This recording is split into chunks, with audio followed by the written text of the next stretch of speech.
Namaste, this is Shivan Sharma. In this video, I'll start with the discussion of overheads. This is lecture 1 for CA, IPCC costing, CMA and CS executive.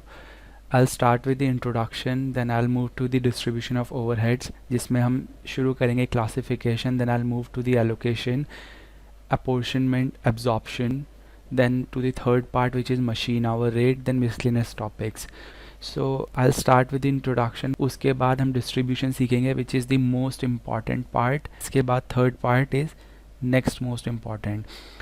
Why? Because इसका जो हर एक step है जो कि हम पढ़ेंगे of course, classify, allocate, apportionment and absorption, ये सब individually question बनाते हैं. That means an individual question on each topic can be asked.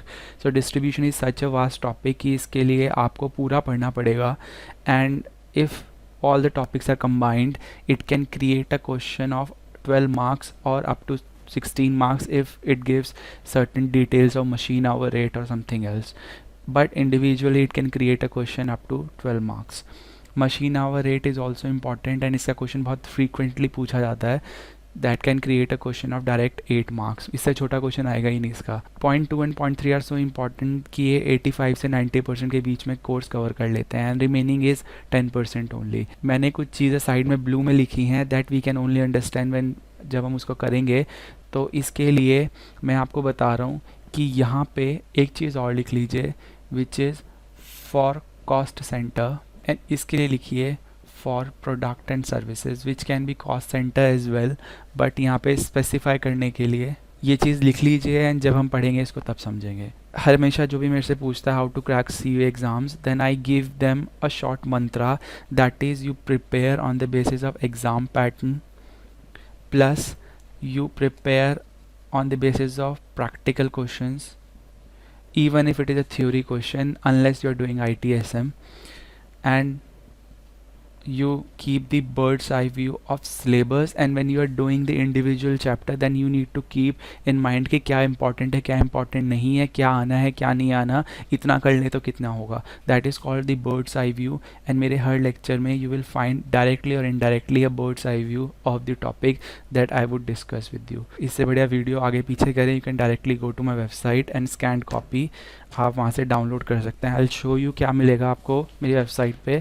You will find these kind of notes जहाँ पे मेरी खुद की language you will find in Hindi. तो हिंदी में it's very easy to understand कि हम कर क्या रहे हैं. तो बिजनेस का पहले हम ओवरव्यू लेते हैं, यहाँ से हम ओवरहेड एक्सट्रैक्ट करेंगे. So how to extract overhead, ये मैं इंट्रोडक्शन में बताऊँगा कि ओवरहेड है क्या. ठीक है, मेरे पास एक फैक्ट्री है, I hope you are able to see. यहाँ पे एक फैक्ट्री है, मेरे पास एक ऑफिस है जो एडमिनिस्ट्रेशन के लिए यूज़ होता है. Factory is use for the production. यहाँ पे what I do that I have 3 suppliers. मैं उनसे उनकी कोटेशंस मांगता हूँ, उनका प्राइस मांगता हूँ रॉ मटेरियल के लिए. They provide me the quotation, on the basis of that quotation I find my interest, और जो मुझे सबसे फ़ायदेमंद लगता है मैं उस सप्लायर को रॉ मटेरियल सप्लाई करने के लिए परचेज ऑर्डर इशू कर देता हूँ. As soon as they receive the purchase order वो मुझे रॉ मटेरियल इशू कर देते हैं. दैट raw material can be direct और इनडायरेक्ट. पहली चीज़ यहाँ पे ये चीज़ मैंने बताई. इसके बाद जब ये रॉ मटेरियल फैक्ट्री में आया तो it will be put in the process, जिसके बाद फिनिश गुड्स बन के जाएगा गोडाउन में.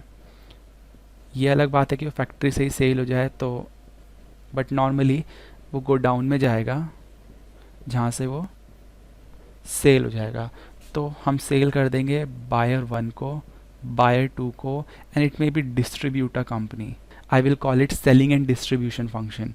So this is selling department and distribution department. तो मैंने आपको बताई प्रोडक्शन, दूसरी चीज़ मैं बताई एडमिनिस्ट्रेशन, थर्ड मैंने आपको बताई सेलिंग एंड डिस्ट्रीब्यूशन. मेरा गुड्स कैसे मूव कर रहा है. तो यहाँ पे मैंने एक चीज़ बताई थी, रॉ मटेरियल जो कंसीडर होती है डायरेक्ट और इनडायरेक्ट. यहाँ पे लेबर भी होगा, जो मेरी फैक्ट्री में काम कर रहे होंगे वो लेबर होंगे. That labour can also be direct or indirect. So what is direct and indirect? That is totally a concept related to the basics of costing, so I don't need to discuss that here. Also मेरे expenses भी हो सकते हैं जो कि direct और indirect हो सकते हैं. तो पहली चीज़ मैंने आपको फंक्शंस बताए कि फंक्शंस क्या है, production function, administration, selling and distribution, and elements बताए raw material, labour and expenses. मेरी फैक्ट्री में for the purpose of overheads I need to consider only indirect. So यहाँ पे मुझे डायरेक्ट को इग्नोर करना है। तो यहाँ पे ओवरहेड को बनाने के लिए I chose raw material indirect वाला, लेबर इनडायरेक्ट वाला, एंड एक्सपेंसेस इनडायरेक्ट वाला, everything indirect. Raw material indirect कैसे हुआ? मुझे स्टेशनरी चाहिए थी, वो मेरी प्रोडक्शन से रिलेटेड नहीं है, मुझे ऑफिस में स्टेशनरी चाहिए थी, that is indirect raw material. मुझे गोडाउन में रजिस्टर्स चाहिए थे, मुझे गोडाउन में किसी और तरह का मटेरियल चाहिए था, वो मेरा इनडायरेक्ट मटेरियल हो गया। ऐसे ही लेबर इनडायरेक्ट कैसे हो सकता है? फैक्ट्री में जो बंदा है वो प्रोडक्शन से रिलेटेड काम ना करके कोई और काम कर रहा है, फॉर एग्जांपल वो सिर्फ लाइट ठीक करने आया है, so that is not related to production, so it is indirect cost, right. फिर एक्सपेंसेस जैसे कि इंश्योरेंस का खर्चा, मुझे बिल्डिंग की इंश्योरेंस करानी थी, मशीनरी की इंश्योरेंस करानी थी, वो मेरा इनडायरेक्ट खर्चा है, उससे उसके बिना भी मेरा प्रोडक्शन हो सकता है, but I M doing that expense just for the convenience, just to remove that risk that in future my machinery may go damaged. So expenses indirect हो सकते हैं। डायरेक्ट को मैंने इग्नोर किया। एक और चीज़ मैं यहाँ पे बता रहा हूँ आपको, that I have two types of department, one is the principal department and the other one is the service department. Service department is made only for the convenience of principal department.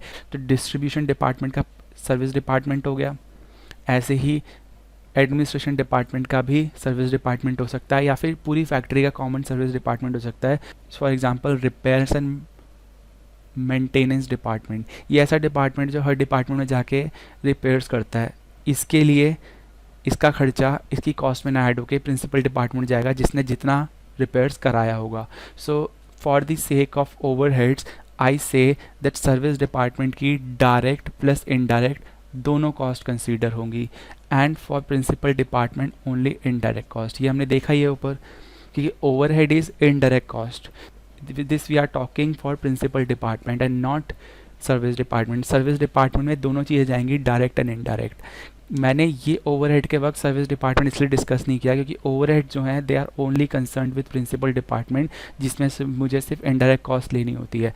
Service department का खुद का कोई खर्चा नहीं होता, वो ultimately इन्हीं उसका खामियाजा भरना पड़ता है, तो इसलिए ये कॉस्ट यहाँ से आके डायरेक्ट ओवरहेड में चली जाती है। तो I can simply say that it is the cost of the principal department. Principal department कौन से हो सकते हैं? एडमिनिस्ट्रेशन, प्रोडक्शन, सेलिंग, डिस्ट्रीब्यूशन, या मुझे किसी और नाम से ही बुला सकते हैं, जो मेन मेरे फंक्शंस हैं। बट ऐसा कोई डिपार्टमेंट जो सिर्फ कन्वीनियंस के लिए बना है, उसकी कॉस्ट हम टोटल लेंगे। Direct plus indirect is what? Total cost. Total cost हमारी दो आइटम से मिलकर बनती है, डायरेक्ट प्लस इनडायरेक्ट। तो I am considering both cost here for service department. इसको इधर भेजने का काम को कहते हैं एलोकेशन एंड अपोर्शनमेंट। इसकी कॉस्ट को इधर भेजना, यानी इसकी कॉस्ट तो हमेशा ज़ीरो होनी चाहिए क्योंकि ये अपने आप में कोई एक डिपार्टमेंट नहीं है, तो कन्वीनियंस के लिए क्रिएट किया गया, इसके बिना भी काम हो सकता है। और हम कहते हैं कि service department is also known as overhead. तो ओवरहेड में दो चीज़ें मैंने बोली, अगर प्रिंसिपल डिपार्टमेंट है we always take the indirect cost, and when it is the service department we call service department as overhead only, and we consider both the cost direct and indirect cost. इतना समझ में आया? So I will move to the next part, second point, bird's eye view. देखो दोबारा से birds eye view को I keep on repeating कि उसके बिना आपका चैप्टर अधूरा रहेगा हमेशा, आपको ये नहीं पता होगा किस डायरेक्शन में जा रहे हैं। नेक्स्ट वॉज द डिस्ट्रीब्यूशन, कैसे ओवरहेड को डिस्ट्रीब्यूट करना। अभी तक हमने ये पता लगा कि ओवरहेड था क्या, बट उसको डिस्ट्रीब्यूट करना है अलग अलग डिपार्टमेंट्स में। जैसे मैंने बताया था, एक की कॉस्ट ज़ीरो करके सर्विस डिपार्टमेंट के प्रिंसिपल डिपार्टमेंट में आने, क्योंकि सर्विस डिपार्टमेंट खुद एक डिपार्टमेंट नहीं है। So for that we do the distribution. अब डिस्ट्रीब्यूशन करने के लिए पहले हमें पता तो होना चाहिए, मैंने इंट्रोडक्शन में सिर्फ आपको ये बताया कि वो होते क्या है, बट उनको पहचानना कैसे है। For that first I do classification, then I do the allocation, reapportionment and then absorption। तो ये सब चीज़ें क्या हैं, ये अलग अलग स्टेप पे जाके पता चलेंगी। For the moment I am only considering classification.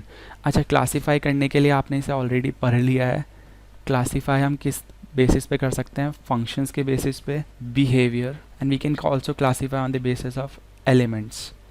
Elements में यू नो हमारे पास तीन ही एलिमेंट्स हैं, either it can be raw material, labour, कुछ नहीं बचा तो बाकी सारा एक्सपेंसेस में। ऐसे ही फंक्शंस के बेसिस पे आपने अभी अभी पीछे इंट्रोडक्शन में पढ़ा that it can be production, जहाँ से माल बनना शुरू होता है, देन एडमिनिस्ट्रेशन के लिए यूज़ होता है, देन उसके बाद सेलिंग एंड डिस्ट्रीब्यूशन। ये अलग अलग डिपार्टमेंट्स भी हो सकते हैं एंड सेम भी हो सकते हैं। These are my principal departments, so I am not considering service department here because service department इनके साथ एडेड होंगे, क्योंकि उसको हम क्या बोलते हैं, ओवरहेड ऑलरेडी बोलते हैं सर्विस डिपार्टमेंट को, डायरेक्ट प्लस इनडायरेक्ट दोनों, बट इस केस में सिर्फ indirect. So overhead is what, indirect. Indirect in what sense, functions के सेंस में, बट सर्विस डिपार्टमेंट में दोनों। बिहेवियर के बेसिस पे फिक्स्ड, सेमी वेरिएबल और variable.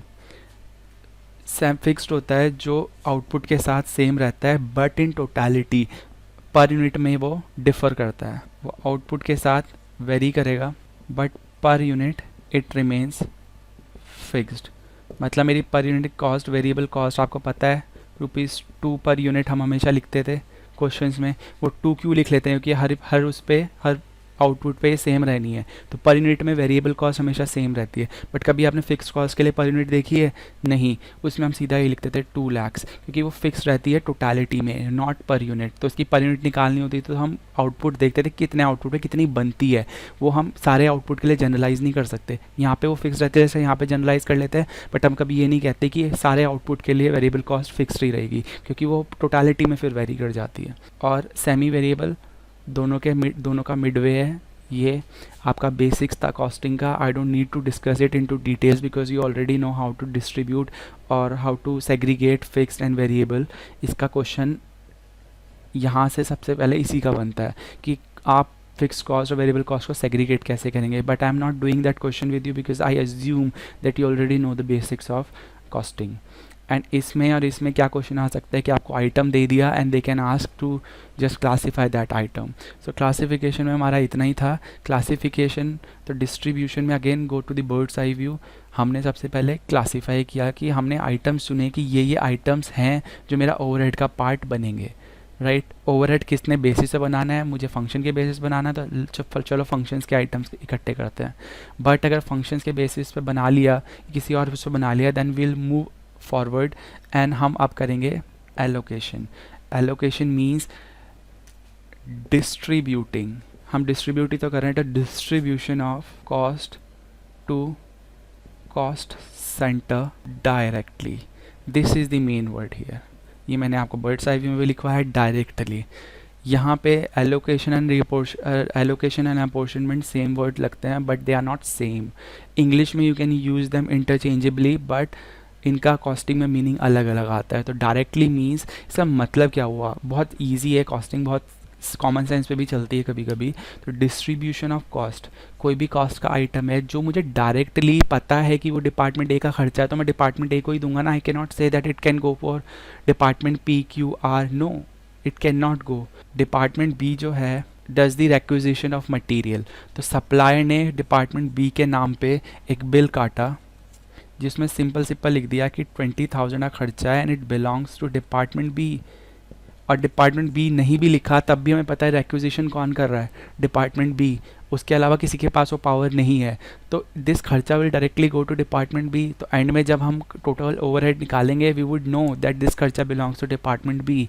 So this is called allocation. जब हमें नहीं पता होता ये चीज़, we then call it indirect way of distributing the खर्चा एंड उसको हम कहते हैं अपॉर्शनमेंट। तो अपॉर्शनमेंट एंड एलोकेशन में आपको डिफरेंस समझ में आ गया होगा that when we know the खर्चा that can directly be attributed to some department और कॉस्ट सेंटर। कॉस्ट सेंटर की यहाँ पे डेफिनेशन थोड़ी ब्रॉड है बट हम अपनी कन्वीनियंस के लिए इसे हमेशा डिपार्टमेंट मान के चलेंगे। और मशीन या कोई भी आइटम, कॉस्ट सेंटर मीन्स कि कोई भी ऐसी चीज़ जिसको कॉस्ट एट्रीब्यूट की जा सकती है वो कॉस्ट सेंटर है। मुझे मशीन का एक कॉस्ट निकालनी है, मैं मशीन को कॉस्ट सेंटर मानूंगा।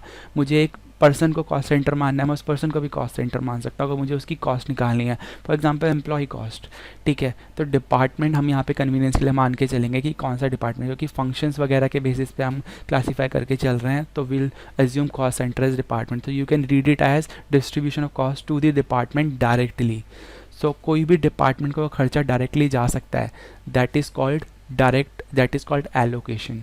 यहाँ से जो कंक्लूजन निकल के आता है वही आपका नोट होगा।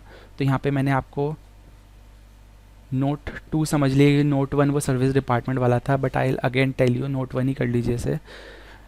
पहली चीज़ मैंने आपको क्या बताई कि अगर वो कॉमन आइटम है, कॉमन आइटम मीन्स सबके लिए कॉमन है, तो क्या वो डायरेक्टली एट्रीब्यूट हो सकता है? Can you tell that this खर्चा belongs to this department? No, you need to have a proportion, you need to have a percentage on the basis of which you can tell that this खर्चा belongs, this percent of this खर्चा belongs to this department.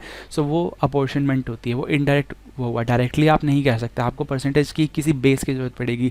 इतने समय तक बिजली यहाँ use हुई, इतने workers थे तो इतने वर्कर्स यहाँ थे, इतने वर्कर्स डिपार्टमेंट बी में थे, तो इतना खर्चा इसके पास जाना चाहिए और बचा हुआ खर्चा दूसरे डिपार्टमेंट के पास जाना चाहिए। That is apportionment. So for the purpose of allocation common items to be ignored. Note 2 मैंने आपको ये लिखवाना है कि for service department always consider service department as overhead, and इसका मतलब क्या हुआ कि you need to consider direct cost plus indirect cost.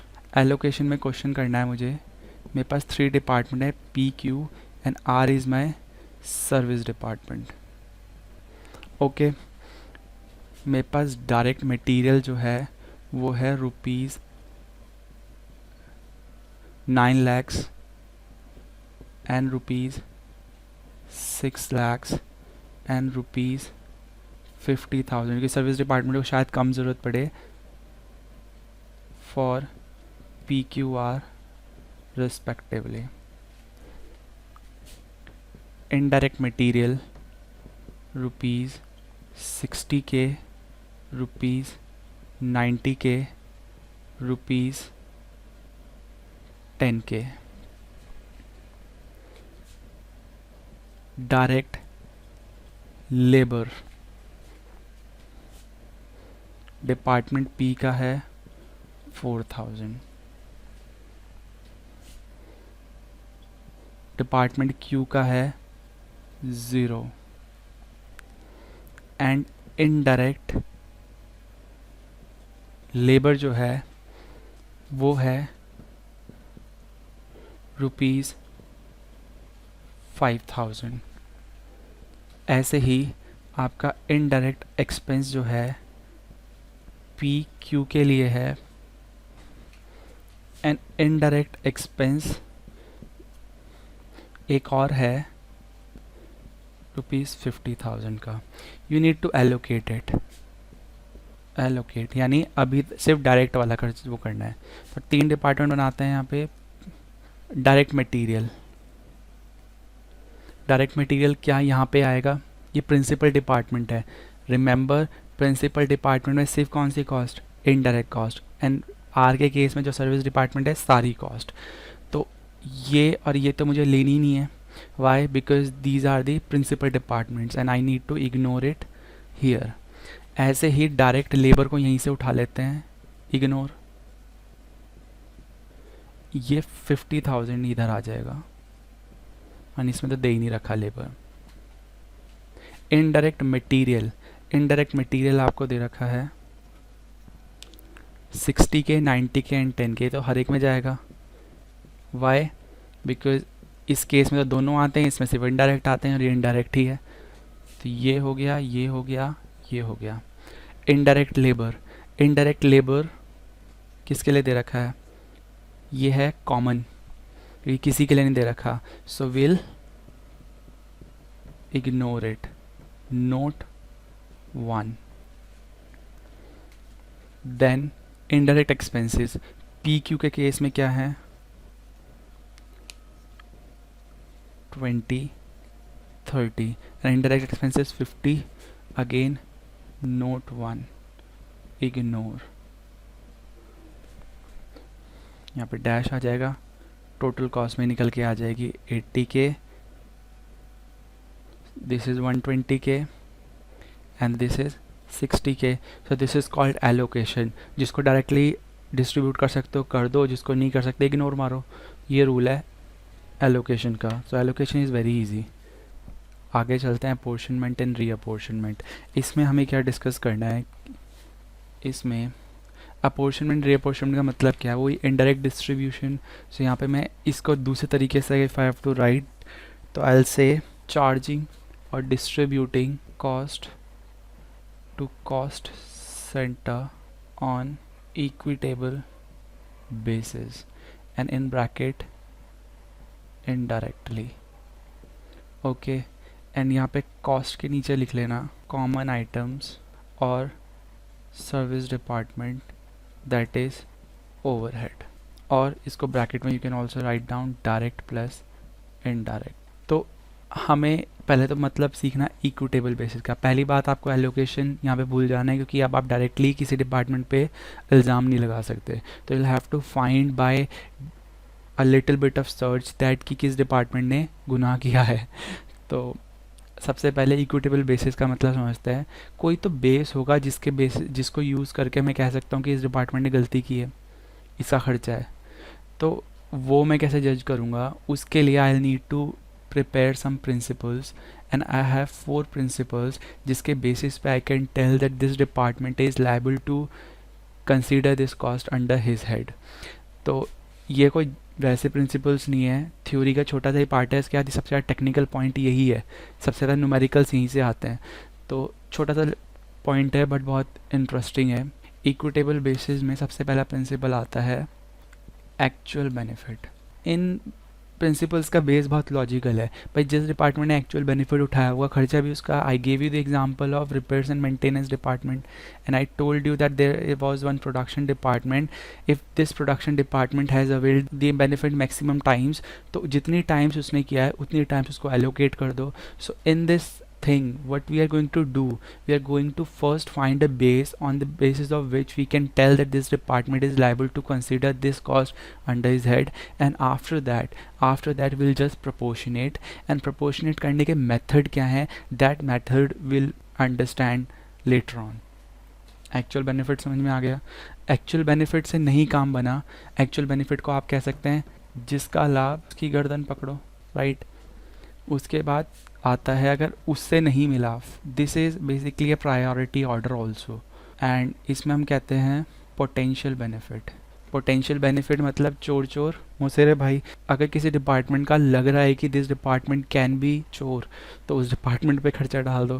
तो यहाँ पे हम लिखेंगे चोर चोर मौसेरे भाई। एग्जाम्पल, जैसे रॉ मटेरियल जो है, हमें पता है कि वो एक डिपार्टमेंट है जो उस रॉ मटेरियल को एक्वायर कर रहे हैं। I also give you the example, so I know who is the potential चोर हियर। सो उसके ऊपर मैं सीधा खर्चा डाल सकता हूँ, even though the bill is not mentioning that this particular bill belongs to department B. I can simply say, for example, there is a company called HUL. I used to go to this company for audit, and वहाँ पे they have a unit called Colgate, and there is another unit, तो let's say shampoo unit थी वो।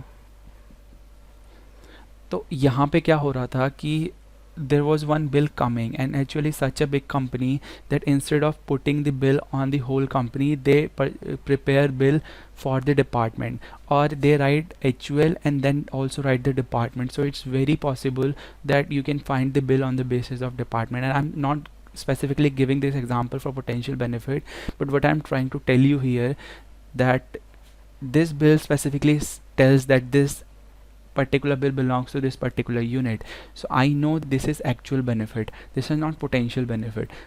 But had it been the case of some other company where the company was not so big and the bill was coming on the company's name, and then I had to distribute the खर्चा, तो उस case में मैं क्या करता कि I would have just seen कि उस बिल का नेचर कैसा है। if that bill is belonging to some particular item जो सिर्फ एक डिपार्टमेंट के पास पावर है कंसीडर करने की, तो मैं उसको परचेज़ करने की, तो मैं वो खर्चा पोटेंशियल बेनिफिट प्रिंसिपल के बेसिस पे उस यूनिट पे डाल दूंगा। Then the third case is ability to पे।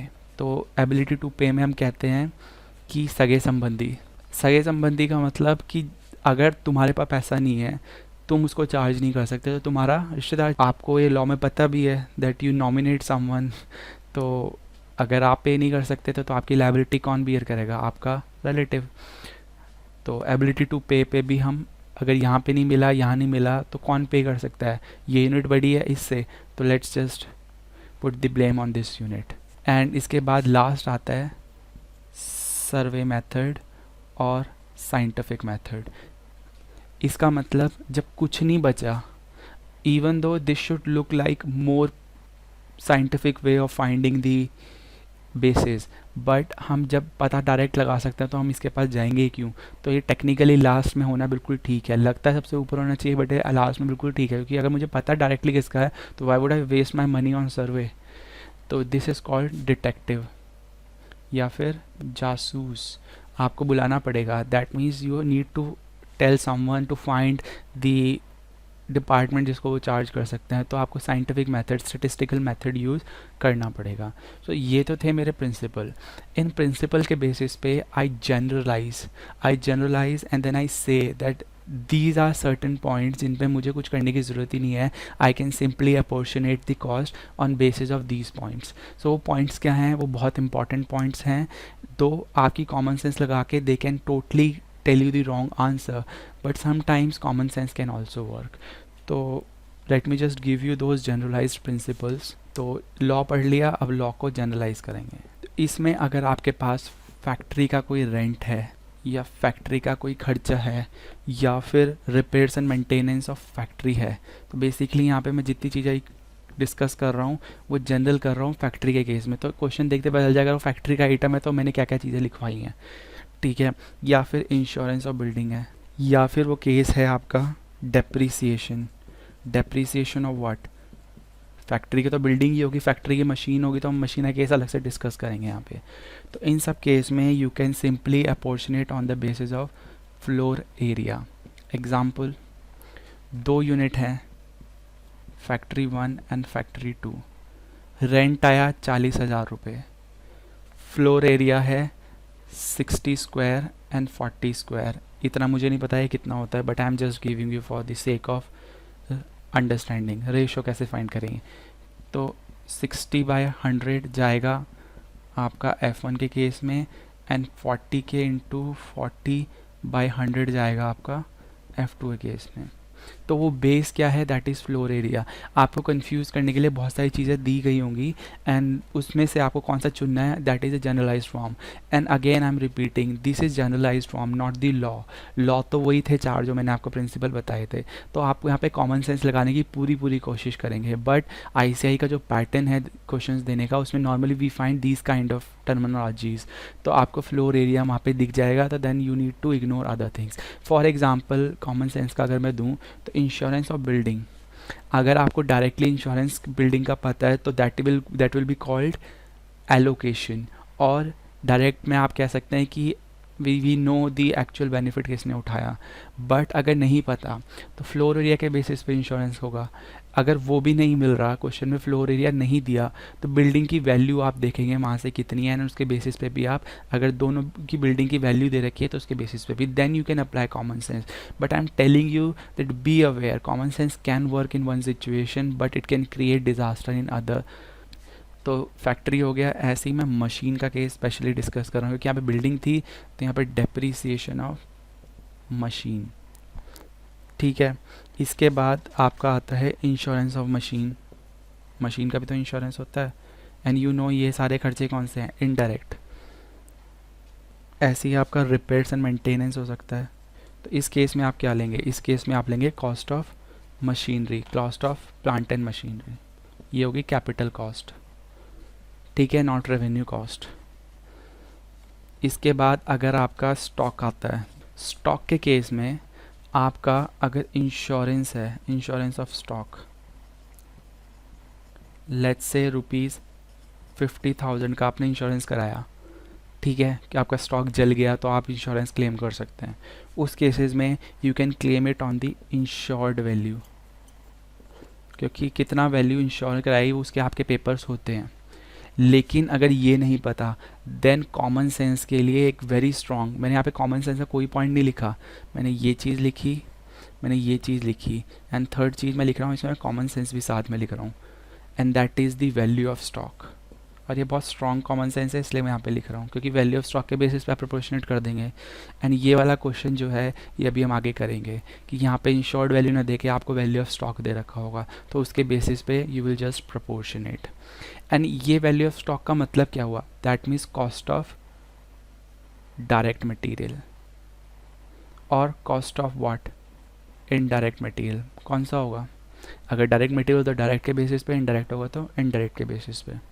इसके बाद आता है एम्प्लॉयज़ में, फोर्थ है एम्प्लॉयज़। एम्प्लॉयज़ में आपका आ सकता है ESIC, EPF, ठीक है। इसके बाद आपका आ सकता है सुपरविजन, स्टाफ वेलफेयर, पार्टी कर ली ऑफिस में। इसके खर्चे कैसे करोगे? Number of workers. बट क्या ये चीज़ इसके में अप्लाई हो सकती है? नो।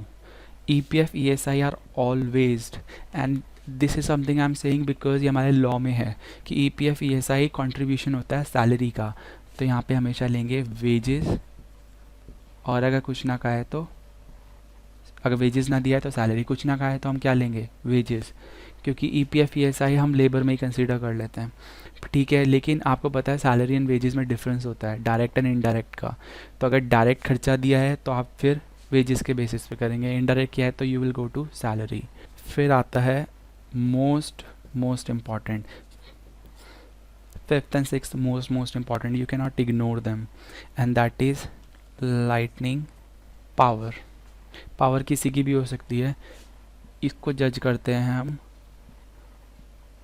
Light points. ये ना दिया तो कॉमन सेंस लगाएंगे, हमेशा स्लैश के बाद आता है common sense. Light points meter reading, लेकिन नॉर्मली हमें क्या होता है कि मीटर रीडिंग हम हर लोकेशन पे थोड़ा ना लगाएंगे। मीटर एक फैक्ट्री का होगा या फिर वो किसी और एरिया में होगा, तो ये कॉमन सेंस इसलिए मैंने पहले ही लिखा, आपको लगना चाहिए that this should be the base, this should be the generalised basis, and ये लाइट पॉइंट्स आना चाहिए कॉमन सेंस से, बट नो, क्योंकि मीटर्स जो हैं वो आपके लोकेशन पे नहीं लगे होते, वो आपको एक पर्टिकुलर उस पर रजिस्ट्रेशन लेके लेना पड़ता है, ठीक है। तो और पावर का होता है हॉर्स पावर, HP। ये दो case very very important, very important. ICI जब भी अपॉर्चुनिटी क्वेश्चन देता है, consider this, consider the probability as 101%, आएगा ही, हो ही नहीं सकता ये ना आए दो। अभी आपको पता है पिछले स्टेप में हम इनका खर्चा टोटल करके आए हैं, बट ऐसा खर्चा भी हो सकता है, मान लीजिए एक सर्विस डिपार्टमेंट है, उसने दूसरे को सर्विस दी, दूसरे ने तीसरे को दी, तीसरे ने पहले को दी, तो ऐसे खर्चे भी तो होंगे जो कॉमन इनके बीच में भी होंगे। एलोकेशन के वक्त तो हम इनकी टोटल कॉस्ट निकाल चुके हैं, लेकिन जो कॉमन वहाँ पे इग्नोर कर दिया था उसका हम अपॉर्चनमेंट में करेंगे बेसिस, वही तो प्रोपोर्शन बेसिस सीख रहे हैं किसके बेस पे करें। लेकिन यहाँ पे कुछ ऐसे सर्विस डिपार्टमेंट भी होंगे जिनके खर्चे कॉमन होंगे, तो उनके लिए भी जनरलाइज प्रिंसिपल हम लगाएंगे कि जनरलाइज बेसिस पे हम कैसे करें। तो प्रिंसिपल 4 ही रहने हैं, बट उनका बेसिस क्या होगा वो हम डिस्कस कर रहे हैं। But before I proceed I tell you one thing, that हमने यहाँ पे कितना कर लिया। We started with the introduction, then we came to the distribution in which we discussed the classification, which was just theoretical part. Then we moved to the allocation, we did one question on that, and then we are doing apportionment, जिसमें we started with the principal basis, equitable basis का meaning सीख रहे हैं, और equitable basis के 4 principal करके then we move to the generalised basis. इसके बाद मतलब अगर मैं अपॉर्चनमेंट को भी तोड़ूं तो इक्विटेबल बेसिस, इसके बाद वो आएगा मेरा क्वेश्चन री अपॉर्चनमेंट का, एंड देन मेथड्स, किस मेथड से करना है वो। तो ये 3 चीज़ें हैं। This is, I should not से कौन इंपॉर्टेंट है, सारे ही बिल्कुल इंपॉर्टेंट है। रीअपॉर्चनमेंट का टॉपिक ही बहुत इंपॉर्टेंट है, 8 नंबर का क्वेश्चन यहीं से बनवा लो मेरे से। पहला आता है परचेज डिपार्टमेंट। हमने परचेज डिपार्टमेंट अलग से बना रखा है जो मेरा सर्विस डिपार्टमेंट है। किस बेसिस पे करेंगे? PO जितने रेस करें। मान लीजिए 4 परचेज डिपार्टमेंट है मेरी फैक्ट्री में, तो जितने परचेज ऑर्डर उन्होंने रेस किए उसके हिसाब से खर्चा। स्टोर्स का क्या करेंगे? मटेरियल रिक्विजिशन, ये ना मिला तो कॉमन सेंस मटेरियल इशूड, जितना गया।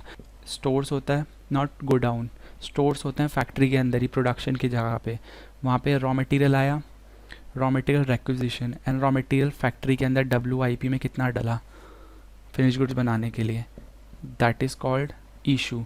तो पहले रिक्विजिशन देखेंगे, फिर उसके बाद अगर वो ना मिला तो मटेरियल इशू कितना हुआ, repairs and maintenance, number of hours worked.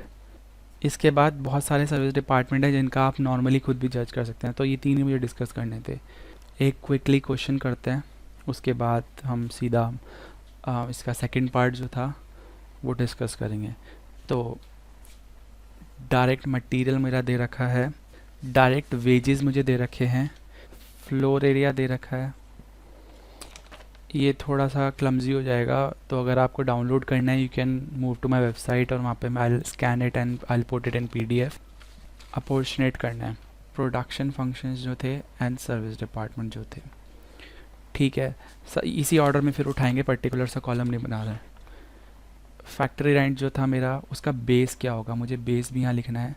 And ICI demands a total column as well, so you make sure that you put the total amount जो ये है, this is a total amount, और उसको कैसे तोड़ रहे हैं वो ये रेशोज़ ये बताएंगे ऊपर वाले।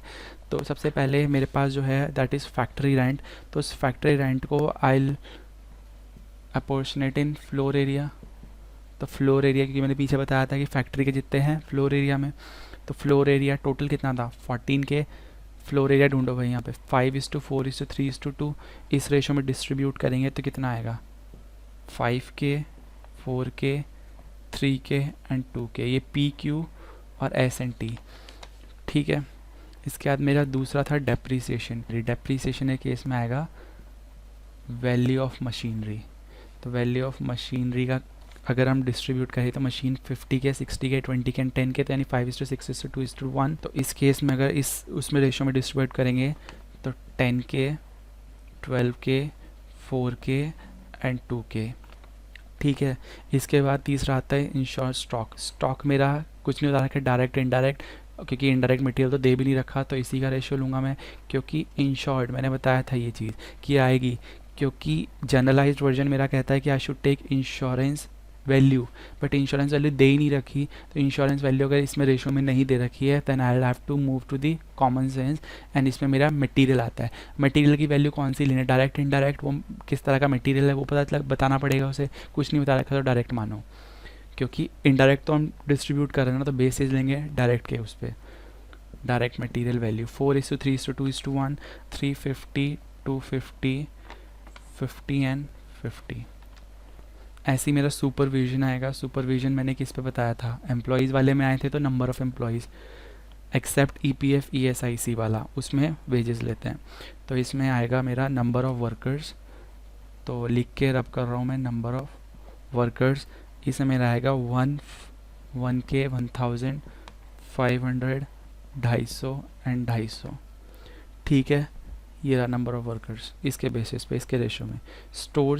स्टोर्स तो किस में करेंगे, लिख के रब कर रहा हूँ, स्टोर्स को हम डिस्ट्रीब्यूट करेंगे वैल्यू ऑफ मटेरियल में, ठीक है। स्टोर्स में 400 300 200 एंड 100। ऐसी लाइटनिंग में तो नंबर ऑफ़ लाइट पॉइंट्स, ये तो इम्पॉर्टेंट थे, और हॉर्स पावर, तो इसको मैं डायरेक्टली लिख देता हूँ। जो मेरा ओवरहेड आएगा दैट विल बी, ठीक है। एक और चीज़ मुझे यहाँ पे बतानी है आपको, this is called primary distribution. ऐसा डिस्ट्रीब्यूशन जो एक बेस को फॉलो करके ही हो गया, this is called primary distribution. Okay, now अभी तक हमने क्या किया, we started with the classification, move to the allocation, then apportionment. Apportionment में हमने अभी प्राइमरी डिस्ट्रीब्यूशन किया, एंड अब कर रहे हैं सेकेंडरी डिस्ट्रीब्यूशन। तो अभी अगर हम इसे हटाना हो क्लासिफिकेशन, तो सिर्फ क्लासीफाई करने के लिए कि किस किस की क्या क्या टाइप क्या है। उसके बाद एलोकेशन में हमने क्या किया, डायरेक्टली जो डिपार्टमेंट्स को जा सकते थे वो गए, मीन्स ये एक ऐसा खर्चा है जो हम डायरेक्टली बांट सकते थे, दैट वाज एलोकेशन। उसके बाद आता है टॉपिक अपोर्शनमेंट। अपोर्शनमेंट में हमने प्राइमरी में क्या किया था, प्राइमरी में हमने किया था कि किसी एक इक्विटेबल बेसिस पे हम डिपार्टमेंट्स को कॉमन खर्चा बांट दें। तो यहाँ पे वर्ड आया था कॉमन, तो अपना लिखते चलें, डायरेक्ट कॉमन ऐसे ऐसे वर्ड्स लिखते चलें, ठीक है। ये इनडायरेक्ट है, इनडायरेक्ट एलोकेशन डायरेक्ट था, एंड प्राइमरी में थे कॉमन खर्चे, वो किस पे हुए थे, इक्विटेबल बेसिस। अब आता है सेकेंडरी डिस्ट्रीब्यूशन। इतना समझाने का मेरा पर्पस यही था that I wanted to tell you the benefits of bird's eye view, that once you know कि कर क्या रहे हैं तब आप उसको और एक्सप्लोर करने का मन करेगा, अदरवाइज़ यही लगता रहेगा क्लास कब ख़त्म होगी। तो secondary distribution is what, secondary distribution is distributing the खर्चा बिटवीन द डिपार्टमेंट्स नाउ, ठीक है। प्राइमरी डिस्ट्रीब्यूशन तक आप कॉमन खर्चा करते हुए आए, कॉमन खर्चा डिस्ट्रीब्यूट करने के बाद मान लीजिए आपके 4 डिपार्टमेंट हैं, सर्विस, प्रोडक्शन। ये principal department does not mean production ही होगा, बट मैं प्रोडक्शन मान रहा हूँ यहाँ पे।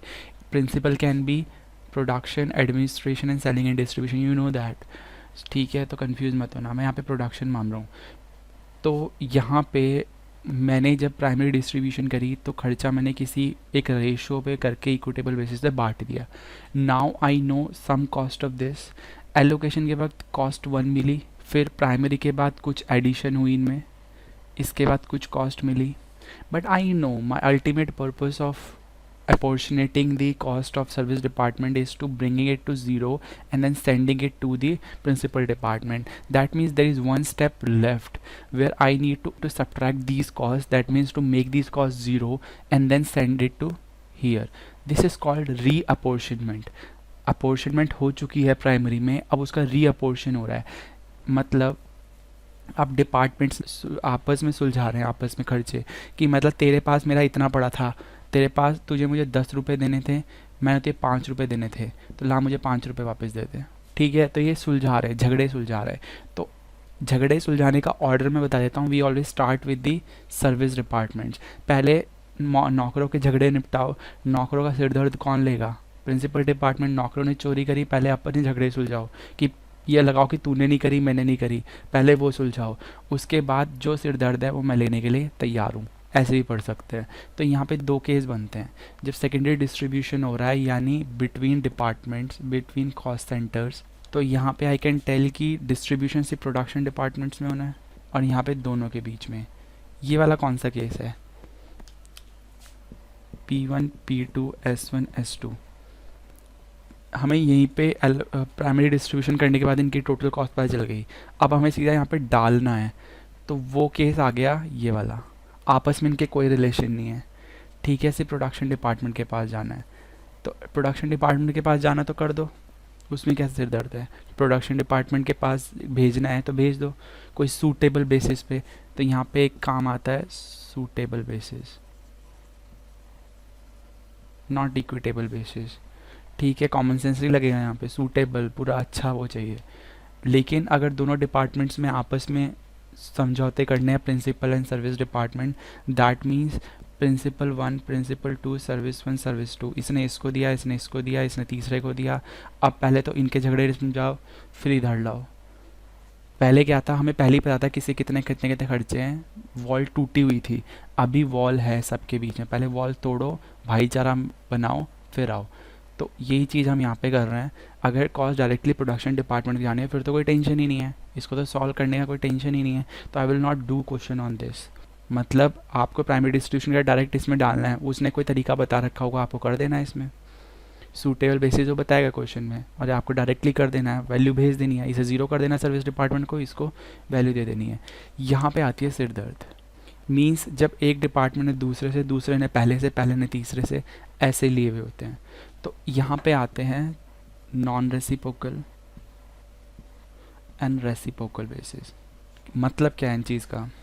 नॉन रेसिप्रोकल बेसिस मतलब एस ने S2 से लिया, हाँ रिलेशन बनती है, एक ने दूसरे से, दूसरे ने तीसरे से, तीसरे ने पहले से, बट पहले ने दूसरे से, दूसरे ने पहले से नहीं ली होगी। मतलब ये है, इसने इससे ली, इसने इससे ली, इसने इससे ली, S1 ने S3 को तो नहीं दी, तो इंटरचेंजेबल नहीं है सर्विसेज। मतलब S1 ने S3 को नहीं दी, S1 ने S2 को दी, S2 ने S3 को दी, तो S2 ने S1 से नहीं ली, S3 ने S2 से नहीं ली, S1 ने S3 से ली। तो ये चीज़ है कि यहाँ पे हम ये चीज़ तो कंप्लाई कर रहे हैं कि रिलेशन है आपस में, तो यानी पहले अपने रिलेशन सुलझाओ। रिलेशन है बट वो नॉन रेसिप्रोकल है। नॉन रेसिप्रोकल मतलब एक ने दूसरे से ली बट दूसरे ने पहले से नहीं ली। और यहाँ पे क्या है, S1 S2, इसने इससे ली, इसने इससे ली, इसने इससे ली, इसने इससे ली। इसे कहते हैं हम स्टेप लैडर मेथड। मतलब सीढ़ियाँ चढ़ते जाओ, पीछे का भूलते जाओ, ठीक है। रेसिप्रोकल बेसिस में we basically get 3 methods. I should just stretch it down a little bit. First is simultaneous equation method. The other one is repeated distribution method. And third one is hit and trial. तो इसको अगर हम देखें तो again मेरा कहना यही होता है, birds eye view should be clear in your mind. इसको देख के तो कॉम्प्लिकेट हो जाएगा और उसका पर्पस ही फिर सर्व नहीं होगा। तो they must be a way to read this thing, and उसके लिए funny way of reading it, but still कहीं ना कहीं काम आ जाएगा। तो यहाँ से शुरुआत करते हैं इसको रटने का तरीका। आपको सीए में आने के लिए किसने कहा? सीए में खुद आए, वेरी गुड, निकल भी जाओगे, देखो यहीं से एग्जिट मार ली। लेकिन रिलेटिव से कहने पे आए। रिलेटिव से कहने पे कौन कौन आते हैं? साइंस वाले। अपनी स्ट्रीम बेटा छोड़ दे, वहाँ चले जा, बहन कर रही है तू भी कर ले। रिलेटिव के कहने पे कॉमर्स वाले। दोनों की किस्मत अलग तरीके से लिखी जाती है, unfortunately. Don't get offended, but it is true. वैसे मैं साइंस वाला हूँ तो मैं अच्छा बच्चा हूँ, तो इनको हम पढ़ेंगे अच्छे बच्चे हैं। और आई शुड से ये हैं एवरेज बच्चे, ये हैं अच्छे बच्चे। इसमें कॉमर्स और साइंस दोनों वाले आते हैं जो खुद के डिसीजन से आए हैं। तो हर एक आप में बैठा वो कॉमर्स में मत गिन लेना, वो हैं जो रिलेटिव से कहने पे आए हैं। बट ये वो अच्छे बच्चे हैं जो खुद करके आए हैं। ये है साइंस वाले एवरेज बच्चे, ठीक है, एंड ये कॉमर्स वाले शैतान, ठीक है। शैतान है। सबसे पहले किसने कहा? पेरेंट्स ने कहा बेटा साइंस वाला बंदा है, तू सीए में चले जा। तो ये साइंस वाले बंदे हैं, तो ये स्टेप लैडर करके करते करते करते गिरते फिरते चले जाएंगे, ठीक है। इनकी एग्जिट यहाँ से हो गई। ये हैं, इनकी 3 एग्जिट हैं और इनके एग्जिट कॉमन है। दैट मीन्स इनके आंसर हमेशा सेम आएंगे, सेम आंसर, ठीक है। ये वाला और ये वाला, इसका आंसर अप्रॉक्स सेम होता है, बट नॉट ऑलवेज। तो ये तो लिख के काटने वाली बात थी। तो कहने का तरीका ये है कि अब जब शैतान बंदे हैं तो शैतान बंदे के पास क्या तरीके होते हैं?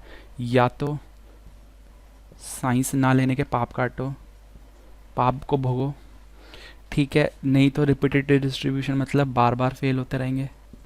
नहीं तो बेचारे हिट एंड ट्रायल मारे, कभी तो सीए बन जाएंगे। तो ओनली गेटवे लेफ्ट इवेंचुअली, ठीक है।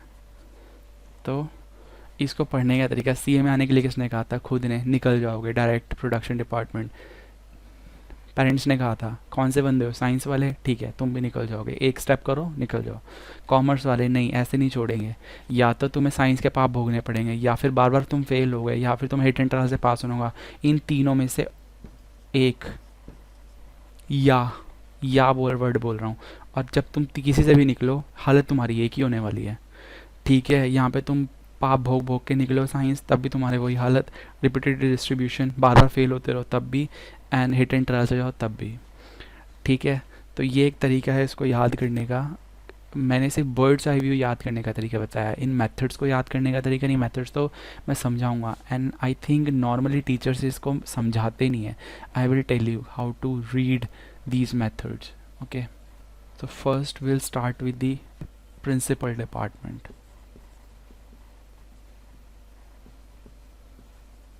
को ही एलोकेशन होनी है सेकेंडरी डिस्ट्रीब्यूशन में। तो इसका क्वेश्चन अपने आप कभी आईसीआई देने का अपने से, अगर यही देना होता तो फिर क्वेश्चन क्यों बनता है अपोर्शनमेंट का? सेकंड केस, बोथ डिपार्टमेंट्स, यानी प्रिंसिपल एंड सर्विस। इस केस में will go with first non reciprocal. Non reciprocal मतलब S1 S2 S3, इसने इसको दिया, इसने इसको दिया, इसने इसको दिया।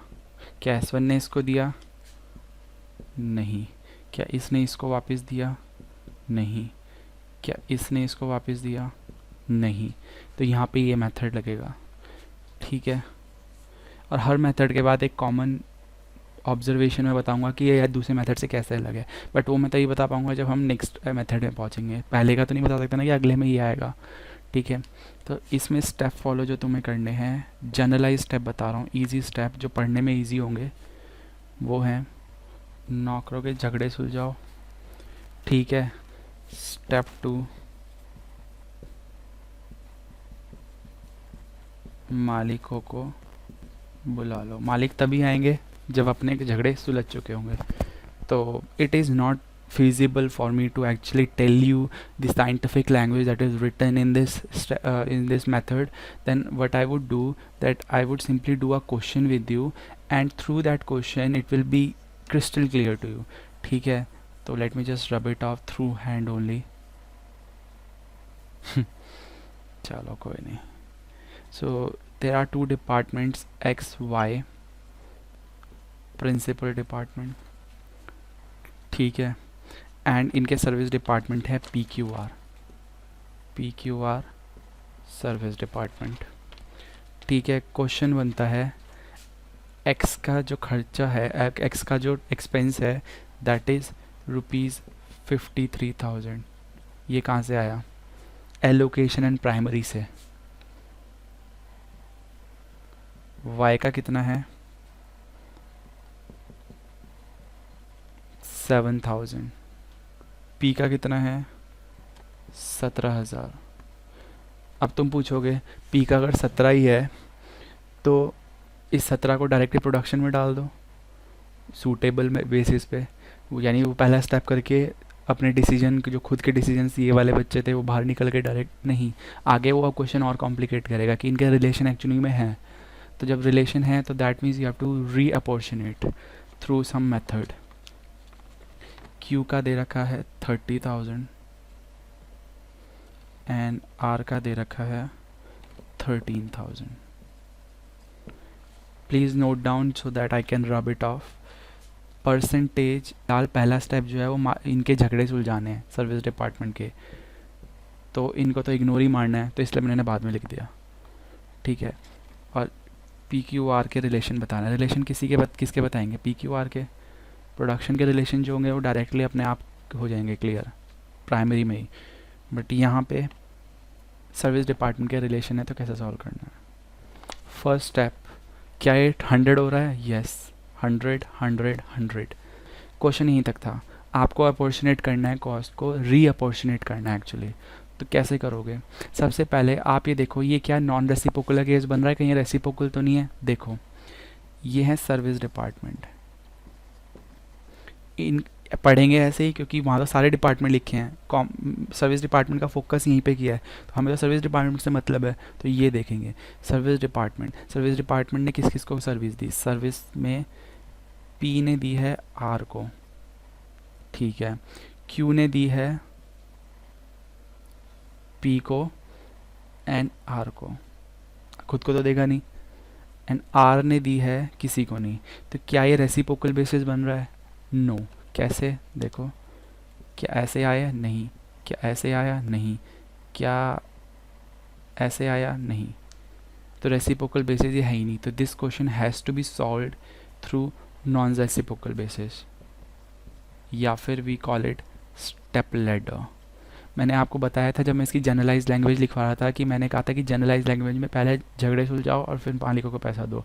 मैंने कहा था कि I can not tell you the technical language, now I am discussing with you the technical language. Step 1, technical language. Technical language है बट मुझे तो ईजी करना है अपनी क्लास में, तो आई विल टेल यू, अच्छे बच्चों को रैंक करो, एंड स्टेप 2, उनको प्राइज मनी दे दो, and step 3, prize money parents को दे दो। देख लिया कितनी टेक्निकल है? बहुत टेक्निकल है, समझ में नहीं आई? Yes, I can also tell you in English language, but the purpose is so that you can understand the meaning of the step ladder. Steps मैं भी रटवा सकता हूँ बट मुझे मीनिंग बताना है। तो यहाँ पे सबसे पहले अच्छे बच्चे, या सॉरी एवरेज बच्चे, एवरेज बच्चों को रैंक किया हमने। एवरेज बच्चों को रैंक करेंगे मीन्स किस डिपार्टमेंट ने सबसे ज़्यादा सर्विसेज दी हैं, नंबर, सो स्टेप लैडर में what is important is number. कुछ बुक्स कहती हैं कि इस नंबर की वजह वैल्यू देखो कि किस डिपार्टमेंट ने सबसे ज़्यादा वैल्यू सर्विस दी है, नहीं, किस डिपार्टमेंट ने सबसे ज़्यादा नंबर ऑफ सर्विसेज दी हैं। क्यू ने 2 बार दी हैं, हमें नंबर गिनना है, कितनी दी है वो नहीं, मतलब परसेंटेज ऐड नहीं करनी है। We just have to see how many times, not how much. So how many times.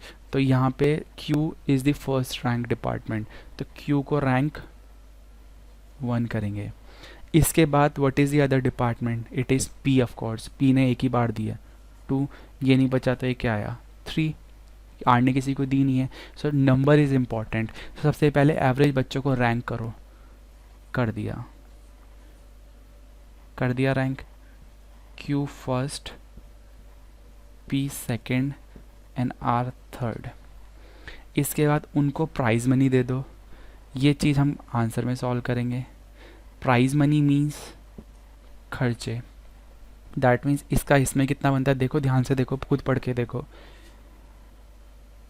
P के केस में Q का कितना बनता है 10%, R के केस में P का कितना बनता है इतना परसेंट, एंड R के केस में Q का कितना बनता है 10%। तो ये चीज़ें हमें एडजस्ट करनी पड़ेंगी ना। ये कैसे करेंगे, again a little more technical, will do while solving the question. And क्योंकि जब बच्चों को पैसे देते हैं तो अल्टीमेटली वो पैसा उन्हें तो नहीं कहेंगे खर्च कर दे, पेरेंट्स एकदम छीन लेते हैं। तो प्राइज़ मनी पेरेंट्स को दे दे, दैट मीन्स वही हमारा लास्ट स्टेप, मालिकों को बुला लो। तो मालिक हमारे पेरेंट्स हैं यहाँ पे, तो प्रिंसिपल डिपार्टमेंट को एलोकेट हो जाएगा। This is a third step. तो एक टेक्निकल लैंग्वेज मैंने थोड़ी सी इजी करने की कोशिश करी, though I could not simplify the step 2, that I will do through question only, but I will definitely do it. Particulars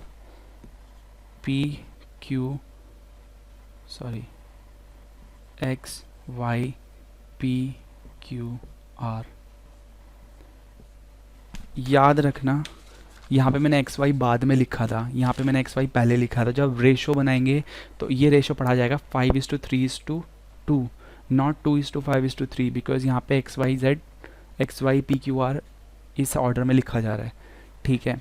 तो पर्टिकुलर्स, अब सबसे पहले आप लिखो value as per primary distribution, वो क्वेश्चन में दे रखी थी। मैंने बताया था अगर यही क्वेश्चन एंड कर देते तो सिंपल ये यहाँ चले जाते, इनको ज़ीरो कर देते, बट ये यहाँ पे नहीं जा सकते क्योंकि इनका आपस में भी क्या है, रिलेशन है। तो उस रिलेशन को पहले झगड़ों को सुलझाना है। For that we came in both part, both वाला, ओनली प्रिंसिपल डिपार्टमेंट वाला नहीं, बोथ वाला। सबसे पहले रैंक किसकी थी, इसकी। अच्छा, क्वेश्चन में मैंने आपको 2 स्टेप बताए थे, पहले उनके झगड़े सुलझने, फिर ही तो ये आएंगे। तो that means for the moment these have to be ignored, for this moment these have to be ignored. तो हम रैंक कर रहे थे, तो ये सेकंड रैंक थी एंड ये थर्ड रैंक थी।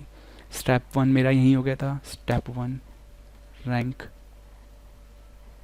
Step 2 start with the first rank का बच्चा, प्राइस डिस्ट्रीब्यूट करो। डिस्ट्रीब्यूट, इनका प्राइस क्या है, ये तो इनके लिए खर्चा है, तो एक तरह से खर्चा जाना भी तो प्राइस है, तो खर्चा हटाओ। खर्चा हटा दिया, एक बार खर्चा हटा दिया, ये चीज़ अब नहीं मैं बता रहा हूँ, नॉन रेसिप्रोकल में खर्चा एक बार जाएगा तो फिर कभी वापस नहीं आएगा, जितने भी स्टेप आए। मीन्स एंड में जो हमारा टोटल निकलने वाला है, दैट मीन्स वो यहाँ पे ऑलरेडी 0 हो चुका है। And this is the only purpose of doing reapportionment, that is secondary distribution. We are reapportionating it because we want to put these values to 0। तो डैश तो आप पहले ही लगा सकते हैं क्योंकि इनको अल्टीमेटली 0 ही लाना है। 0 लाएंगे तो यानी वो वैल्यू किधर जा चुकी होंगी तब तक, प्रिंसिपल डिपार्टमेंट में, ठीक है। Principal can be production, administration, selling and distribution, कोई भी, ठीक है। तो फर्स्ट 30,000 यहाँ से 0 किया था, औरों में तो जाएगा ना, औरों में ऐसे उठा के कहीं नहीं डाल देंगे, सीधी रेशो। Q का हिस्सा किस में बनता था, Q का हिस्सा P और R में बनता था। Q को रैंक करके 0 किया ना, तो इसका हिस्सा यहाँ यहाँ यहाँ यहाँ बनता है। तो रेशो क्या बनता है, मैंने बताया था x:y:, फिर आगे पढ़ना है तो 3:5:1:1। तो रेशो बनता है 3:5:1:1। ये किया तो यहाँ पे 9,000, 15,000, 3,000 एंड 3000। सेकंड रैंक किसकी? सेकंड रैंक इसकी। तो अब इसको ज़ीरो करो, इसको प्राइस सेकंड मिलेगा, तो इसको प्राइस सेकंड मिलना है या कॉस्ट को कम करना है, एक ही बात है। तो इसका कॉस्ट घट जाएगा, इसके लिए प्राइस इक्वल होगा, तो दैट इज़ 20,000। ज़ीरो हो गया। ज़ीरो हो गया तो किसके पास जाएगा? ज़ीरो हो गया क्योंकि नॉन रेसिप्रोकल बेसिस है, तो क्यू के पास तो क्यू के पास तो जा ही नहीं सकता क्योंकि नॉन रेसिप्रोकल है। यहाँ पे वैसे भी डैश है, देखो क्यू के पास तो तीनों में डैश है, आएगा ही नहीं क्यू के पास, तो ये हमेशा ज़ीरो ही रहेगा। तो अब पी का किसके पास जाएगा? आर के पास। 5:3:2 क्वेश्चन में देख सकते हैं, अगर जूम ना फोकस ना हुआ हो तो। Apportionment of P in 5:3:2।